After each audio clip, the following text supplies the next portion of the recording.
Hey there! So today we have another review. This is a beer courtesy of Matt. Thank you so much.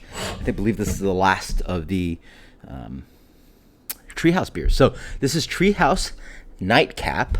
This is a decaf Imperial Stout. So it's actually pretty useful, I feel. I don't know about you guys, but like as I get older, I find that drinking caffeine after 5, 6 o'clock is probably not a good idea. You're just not going to go to sleep. So, and especially if you're trying to just get like impart the flavor of coffee. If you do a special process like Treehouse does, where they I forget the name of the process, but it's one where the goal is to obviously extract as much flavor as you can, still while decaffeinating the coffee, right? So this is a big Imperial Stout, 13.7%. It is barrel blended Imperial Stout, conditioned atop of bokeh decaf coffee cold brew from their coffee roastery. So like insane that Treehouse is not doing pizza, not only doing pizza, beer, liquor, canned cocktails, NA stuff, hard seltzers. They're also doing freaking coffee. So I don't know what barrel blended means. I really have no clue. Like I've thought about it. I just can't find the answer. So if you guys know anything better than me, please post in the comments below. But their dark beers, in my opinion, are some of their best beers.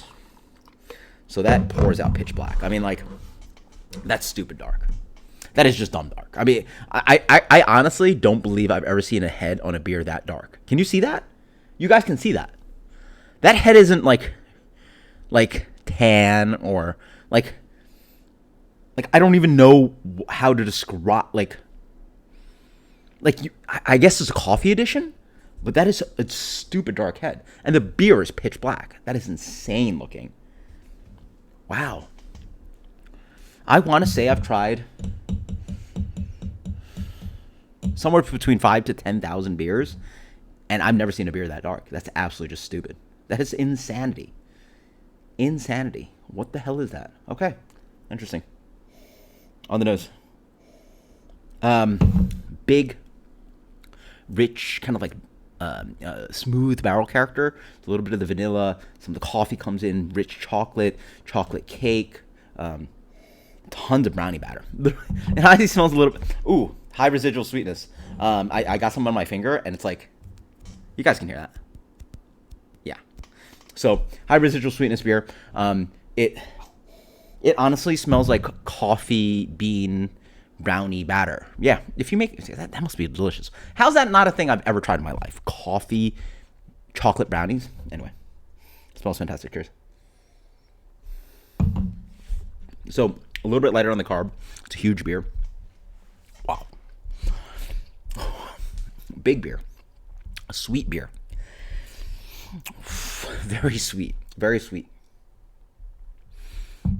Very, very sweet. Oh. Nutty roast coffee character. It's quite nice. The coffee is actually doesn't come off that acidic or espresso-y. It's more of a like. It's almost as if the coffee was like hazelnut flavored, and like not necessarily the like a hazelnut syrup. Not even like hazelnut flavor. It's like hazelnut syrup coffee. Beautiful rounding of the barrel character. Not very strong. In the mid palate, very nutty coffee. That's what it is. It's not only like hazelnut syrup, but it's very nutty in the middle. Sometimes you get different, and chocolatey too. This beer is insanely chocolatey. On the nose, I was smelling it too. So somehow I think this has to be the coffee, because yeah, they don't mention any chocolate being added to the beer. It solidly tastes like a very fancy dark chocolate was used in this. So like honestly, the barrel character is like mostly taken to the back end. It's like nutty coffee, a really sweet, rich, decadent chocolate was used around a big Imperial Stout. That's what I got. Oh man, it is so thick. See, this is a beer that could really use a little bit more barrel treatment. I feel the barrel would really help us out. Like if I really taste a little bit more of that kind of bourbon character and some sweetness and like these high residual sweetness beers really do well with the aging of the char and the complex characters of a barrel, and I feel like it just doesn't have enough of it. So what they mean by barrel blended is that it's blended with X amount of like fresh beer and barrel beer, and this needs to be all barrel beer. Let's go with some tasting notes. Melted chocolate, caramel, mixed dark fruits. I'll give you that. Decadent treat, nightcap, coffee flavor, blah blah blah. Winter. Yeah. So this is like I'm gonna sip on this, but this is more of a like 4-ounce kind of like sipper kind of beer. It just like it's so big and thick and sweet. Ooh. Oh. And it's so big at 13.7. You think the alcohol would actually help it out and move it along the palate? But no, it's just a little too big. It's just a little too big. And honestly, with Black Friday coming up soon, Bourbon County season's coming soon. So this is like almost this is what coffee, like a really good version of Bourbon County coffee, would taste like, but if it didn't have no bourbon character. It's super thick. It's super sweet. It's super chewy.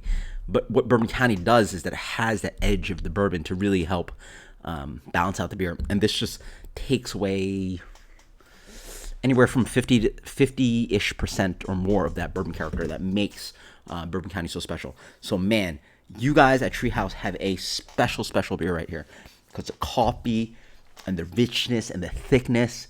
Anytime you can mention anything that tastes remotely close to like the best batch of Bourbon County coffee ever produced, which was I believe was 2012, you're in a great conversation. It was literally one of the greatest beers I've ever had in my entire life. That batch of Bourbon County coffee. What you need, just more barrel character, and then just a sharper coffee. I feel like a more like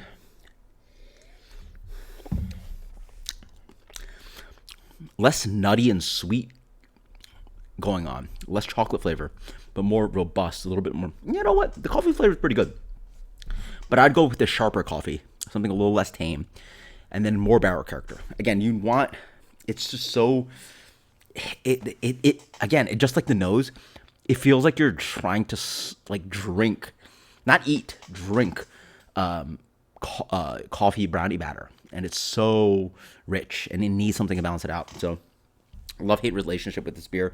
It's still very fantastic. It's a great sipper, high quality flavors, high quality ingredients, delicious, but the balance is a little bit out of place for me.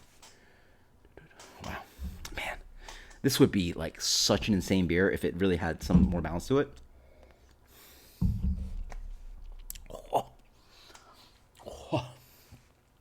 Again, imagine drinking brownie batter. Oh, my God. The impressions there. This gets a solid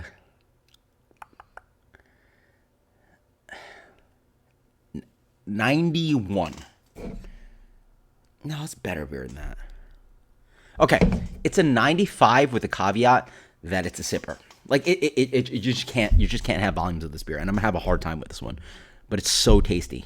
Nah, it's very tasty, but it's a little too much. So let's go back down to a 92. 92, Nightcap.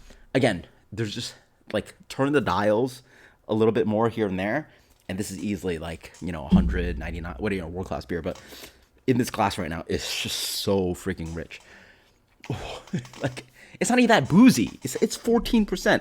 I don't taste it at all, but it's the sweetness that's the issue. This is an interesting beer. Very, very interesting. 92. Until next time, guys. Cheers later.